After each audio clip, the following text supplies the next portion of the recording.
Boa tarde, meu nome é Elisete Cabreira, do Núcleo Espírita Luzita Pedroso. Hoje, o tema de reflexão são fluidos. Mas antes de nós falarmos em fluidos, nós precisamos pensar na origem, nos elementos da natureza que existem e que são Deus acima de tudo, o Criador de tudo. Nós temos o princípio espiritual, os espíritos, e nós temos o princípio material, que é a própria matéria. Mas nós não podemos falar de matéria sem falarmos, sem falarmos do fluido cósmico universal. Então, o fluido cósmico universal é aquela matéria elementar primitiva do universo. Tudo o que não for Deus e Espírito é fluido cósmico universal, manipulado, trabalhado. Então, nós estamos mergulhados no fluido cósmico e tudo que é material ou semimaterial pertence ao fluido cósmico universal. No fluido cósmico universal, nós temos todos aqueles estados da matéria. Então, um exemplo seria esses 3 estágios da água. Então, se nós damos pouca energia para a água fica sólida. As moléculas bem apertadas. Nós damos um pouco de calor, de energia, se transforma em líquido. Damos mais calor, se transforma em vapor. Então, nós estamos vendo que fluido não evolui. O fluido, ele só se transforma, se modifica, mas ele não é como o espírito que evolui. Então, não existe evolução da matéria. Além da matéria que se transforma, que nós podemos, com os 5 sentidos, perceber, nós ainda temos a matéria radiante, que são os raios.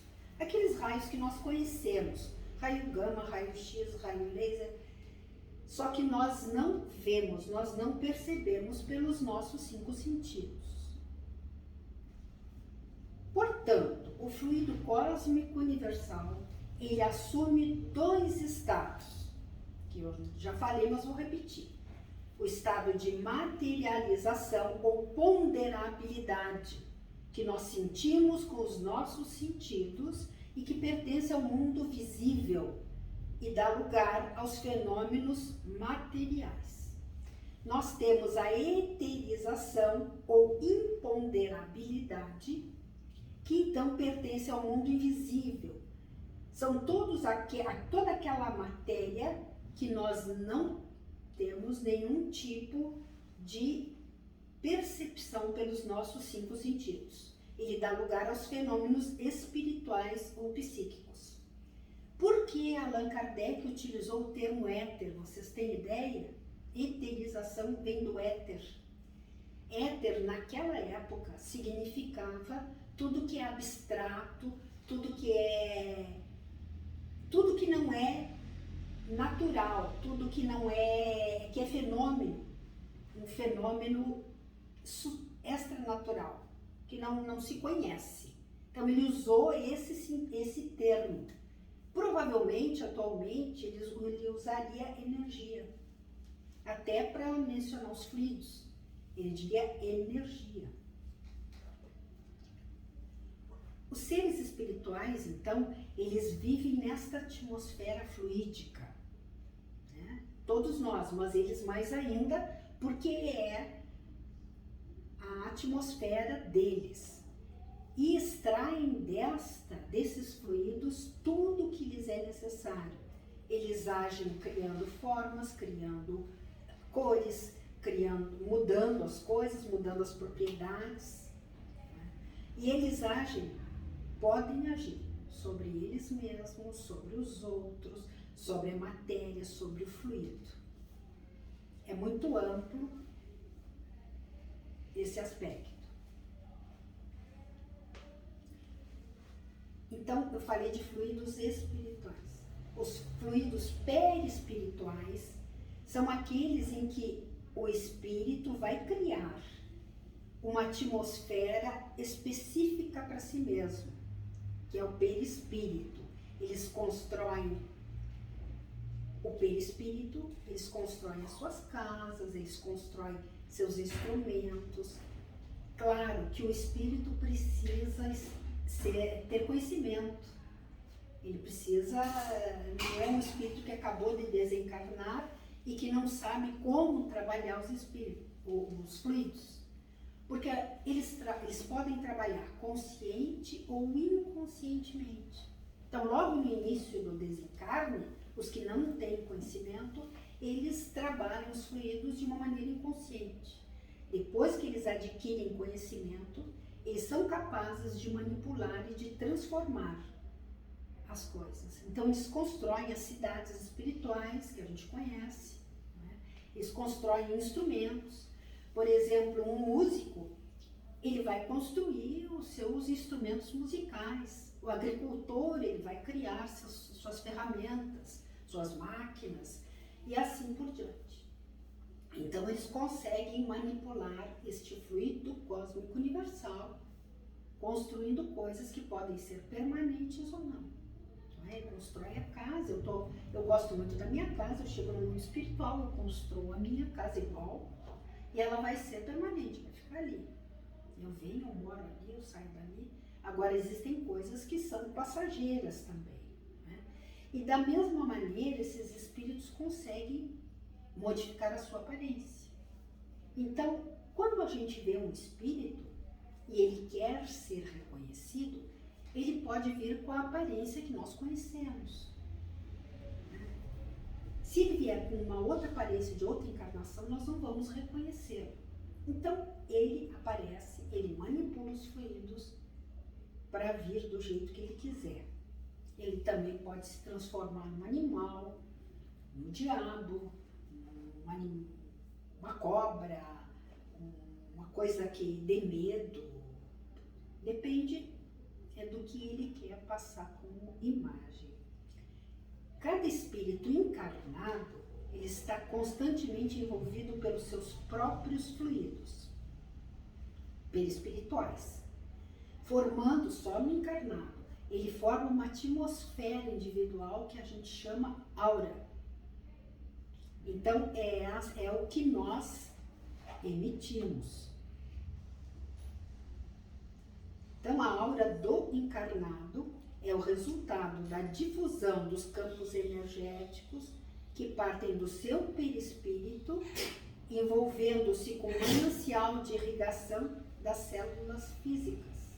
Então, nós formamos um halo, esse halo à volta de nós, que pode ser colorido, que pode ser escuro, pode ser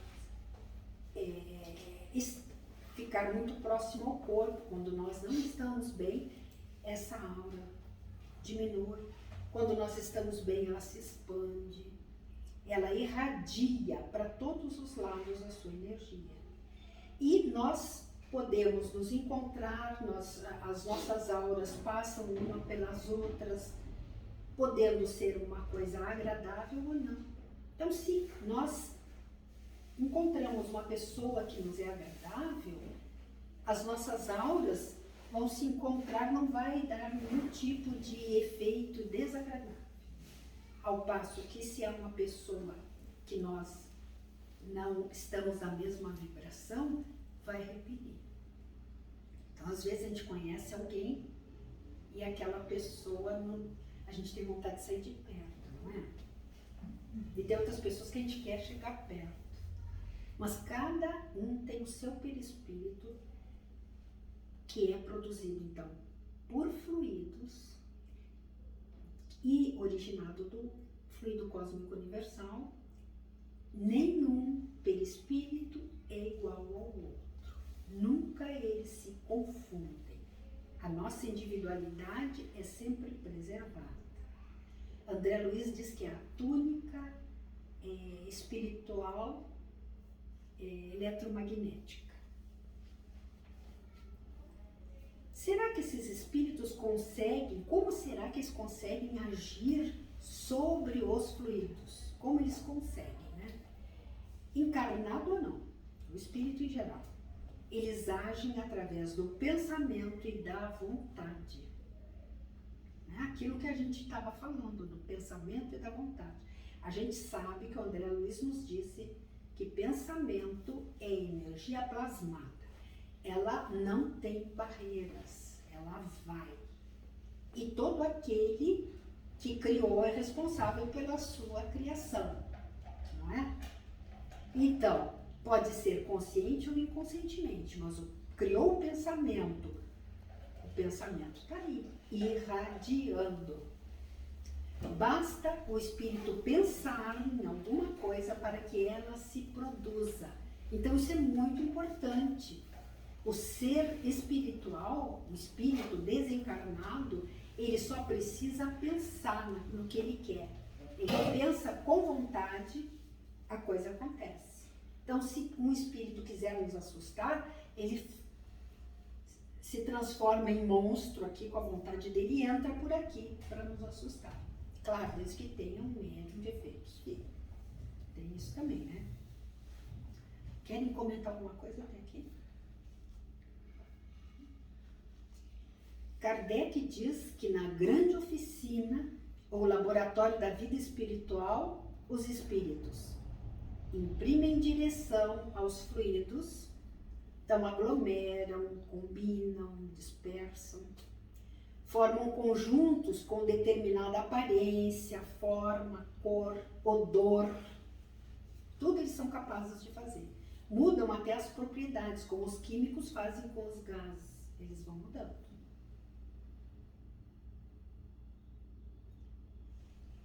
E Allan Kardec, no capítulo 9,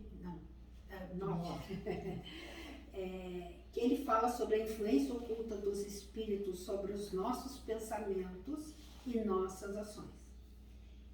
A pergunta 459, Allan Kardec pergunta: os espíritos influenciam sobre os nossos pensamentos e atos? É a resposta dá medo, né? Muito mais do que imaginais. Influem a tal ponto que frequentemente são eles que vos dirigem.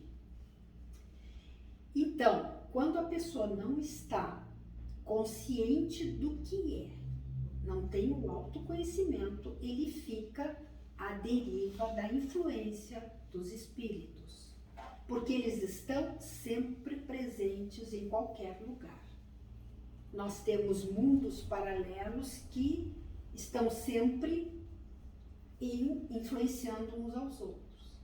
Se nós não temos uma consciência correta dos nossos pensamentos, nós podemos captar um pensamento que não é nosso e pode ser perigoso.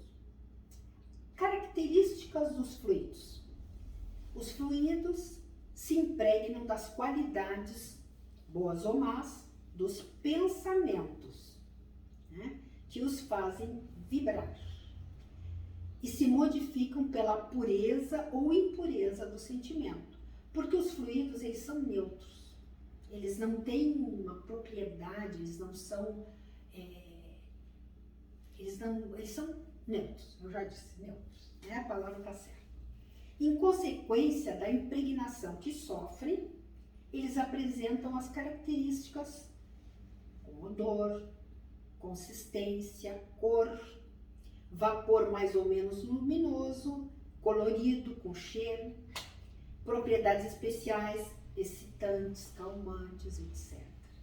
Porque quem está emitindo, manipulando, é que está dando esta qualidade para o fluido, que ele aceita qualquer coisa. O fluido cósmico universal está por aí, nós captamos e manipulamos como quisermos.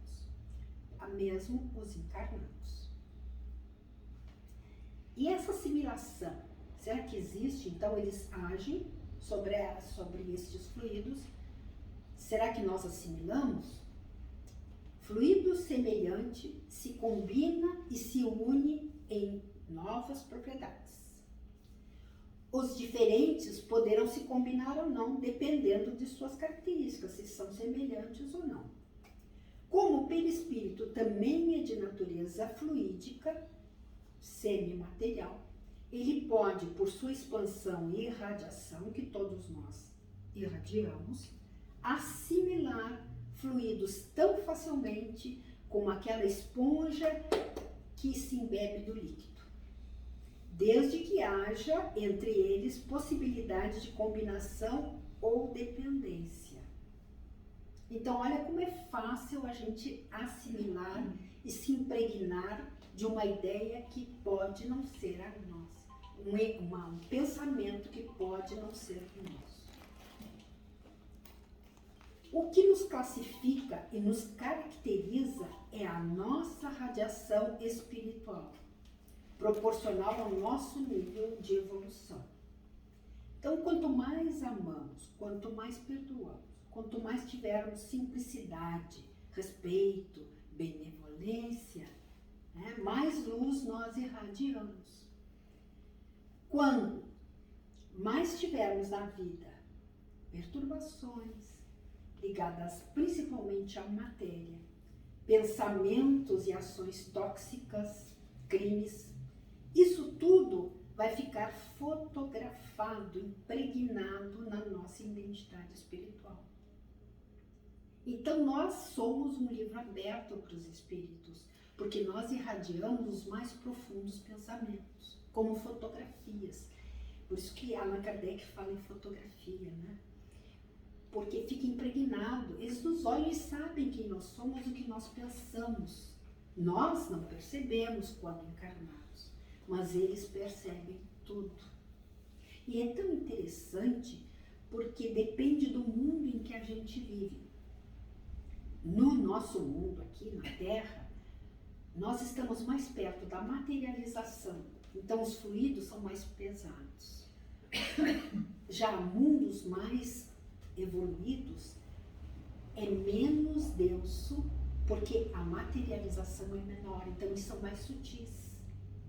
E por isso que nós temos dificuldade de encontrar outras vidas em outros planetas, porque nós procuramos vida semelhante à nossa, que é tão material, que é tão pesada. Enquanto os outros são tão sutis que a gente não consegue nem perceber. Os cientistas estão aí procurando e não conseguem descobrir se tem vida em outros planetas. Então, sabendo que existe essa trindade universal, Deus, Espírito e Matéria, tudo está dentro do fluido cósmico universal. E os espíritos, encarnados ou não, agem sobre os fluidos. Então, estamos todos aqui no meio do fluido cósmico universal, manipulando o tempo todo, porque é pensamento e vontade. Então, a força da minha vontade vai levar meu pensamento para onde eu quiser, seja ele bom, seja ele ruim. Os espíritos se aproximam de nós quando a sintonia é favorável.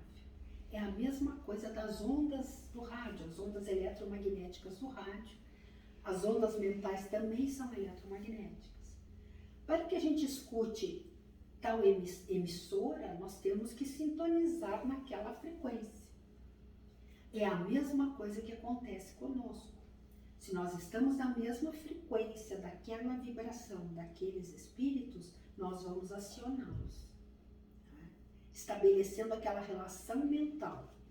Isso permite que conheçam nossos desejos, emoções, pensamentos e ações.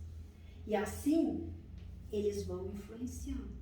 Tudo depende, então, da nossa sintonia mental. Se elevada, os bons espíritos nos intuem ao bem.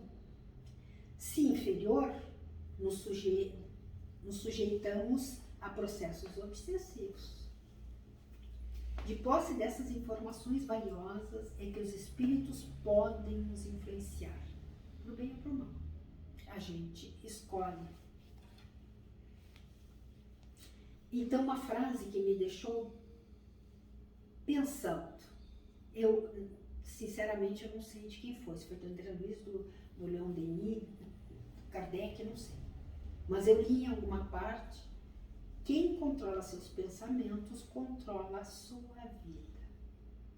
Então isso é muito importante. A gente tem que estar vigiando o tempo todo o pensamento. Do jeito que Jesus disse.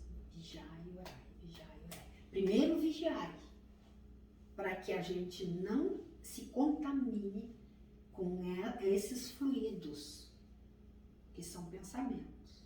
Se a gente conseguir controlar esses pensamentos, nós vamos controlar a nossa vida e vamos ter, então, um controle sobre tudo e vamos evoluindo, melhorando, que é esse o nosso objetivo como espíritas, é a nossa melhora interior. Mas para isso, o que tem que ter? Autoconhecimento, para saber o que é meu, o que não é meu. Vem aquele pensamento, e até eles dizem, pelas tantas, Kardec pergunta assim, como a gente vai fazer a distinção, como a gente... Né? É melhor não saber se o pensamento é nosso ou não é nosso, porque daria muita confusão, atrapalharia muito no nosso nível. Então é preferível que a gente não saiba, simplesmente vigie. É bom, fica para mim. Não é bom, deixa para lá. E só agora, então, agradecendo muito a atenção, só puxando um pouquinho sardinha, que é a brasa para minha sardinha. Fluidoterapia é a utilização desses fluidos que vem do fluido cósmico universal, só que com a finalidade terapêutica, para tratamento de enfermos. Então, no movimento espírita, emprega-se, né, o termo fluidoterapia para tratar os enfermos física e espiritualmente, fraterna e gratuitamente. Então, quando virtual, nós chamamos de radiação à distância. Então, sempre tenho pessoas que estão querendo ajudar os outros, concentrada e irradiando o melhor de si. Então, muito obrigada. Tem alguma dúvida? Zé, então, como a gente, você mesma disse que talvez Kardec usasse o termo energia, e não eterização, alguma coisa assim, né? Então eu fico pensando nessa influência dos espíritos, somos todos espíritos, usando um corpo, que até eu falei isso na quarta-feira, somos um espírito usando um corpo, essa roupagem para estar nesse mundo material.